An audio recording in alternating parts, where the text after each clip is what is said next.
I never imagined I'd be the one to step away from the very table that once felt like the center of my world. For years, that dining table had been the quiet heart of our home, a silent witness to birthdays, holidays, and lazy Sunday afternoons spent over bowls of pasta and cheap bottles of wine. But that night, something within me cracked, softly, almost imperceptibly, like a fragile glass slipping from your fingers before you even realize it's shattered. My name is Daniel. Claire and I had been married for 7 years. We were far from perfect, no couple ever is, but I believed we were stable, predictable in a good way, the kind of love that felt steady and safe, where disagreements dissolved with the morning light. What I didn't see was how that calm had quietly turned into distance. It started months earlier when Claire began her new job.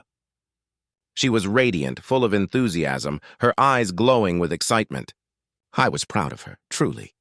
Every evening she'd come home bubbling with stories about her co-workers, her projects, and most of all, her boss, Evan. His name began to echo through our home like a familiar refrain. Evan said this. Evan thinks that. Evan's hilarious. At first I brushed it off. I wanted to be the kind of husband who didn't get jealous over nothing. But every time she mentioned his name, there was a spark in her eyes that used to be reserved for me. As weeks passed, she started coming home later and later. Meetings ran long, she'd say flatly, her gaze fixed on her phone, her tone detached and cold. I knew something was wrong, but I had no idea how deep it went. Then came Friday. She told me we'd been invited to dinner with some of her colleagues, Evan included. I didn't want to go, but refusing would have sparked another fight, so I agreed. It'll be fun, she said. I wish she'd been right. The restaurant was one of those sleek, downtown places. Dim lighting, laughter spilling from every table, the air heavy with the scent of grilled steak and wine. Her co-workers were already gathered, chatting like old friends. Evan sat at the head of the table, tall, self-assured, flashing the kind of polished smile that hides arrogance behind charm. Daniel, the man of the hour, he said, rising to shake my hand. His grip was firm, a little too firm, as if he wanted me to feel his presence.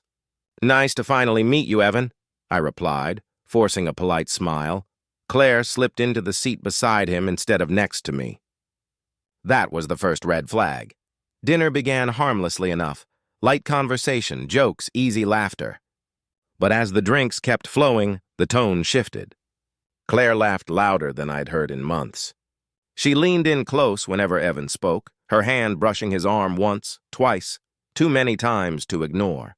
Maybe it was unintentional, or maybe she just didn't care. Then came the moment that burned itself into my memory. Evan cracked a joke about how office romances are inevitable when you spend that much time together. The whole table erupted in laughter. Claire looked at me with a teasing smirk and said, "Don't worry, darling. If I ever cheat, it'll be with someone worth it." Everyone laughed. Everyone but me. My chest turned cold. I stared at her. The same woman who once cried for hours because she forgot my birthday and thought it meant she didn't love me enough. And now she was making jokes about infidelity in front of strangers. I could have yelled. I could have stormed out in fury. But I didn't. I just looked at her, then at Evan, then down at my untouched glass of wine. Calmly, I folded my napkin, placed it on the table, and said, "Excuse me." She blinked, half drunk, half confused. "Daniel, where are you going?" "Home," I said evenly. "Enjoy your dinner." And I walked out, not fast, not slow, just steady. Each step felt like shedding another layer of what used to be my marriage. Outside, the night air was sharp and cold. My hands trembled, not from anger, but from the quiet weight of realization. The kind that doesn't explode, but seeps deep into your bones. I sat in my car for a long time, staring through the windshield at the glowing restaurant windows. Inside, silhouettes moved, laughter carried on, life went on. Just not mine anymore. When I finally got home, I didn't throw things or scream. I simply sat on the couch, staring into the darkness, thinking about the man I had become, the man who mistook silence for strength, distance for peace, and patience for love. Around midnight, the door opened. Her heels clicked against the floor, hesitant, guilty. "You just left," she said softly, as if I was the one who had gone too far. I looked up. "You humiliated me in front of everyone," I said quietly. "You turned our marriage into a joke." "It was just a joke," she snapped, voice trembling. "You're overreacting."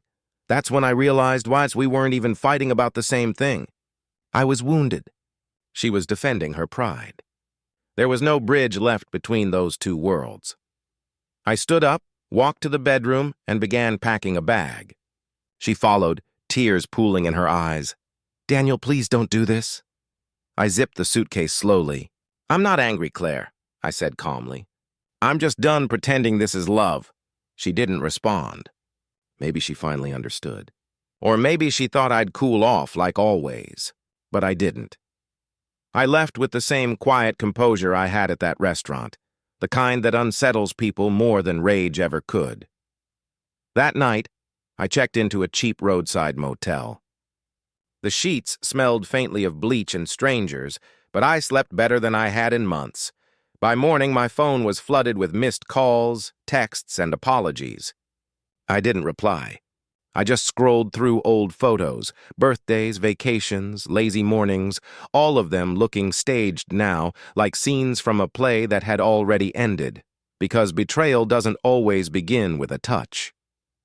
Sometimes it starts with laughter meant for someone else, with stolen glances and private jokes that no longer include you. That night, Claire didn't just cross a line, she erased it. And once that line is gone, there's no way back.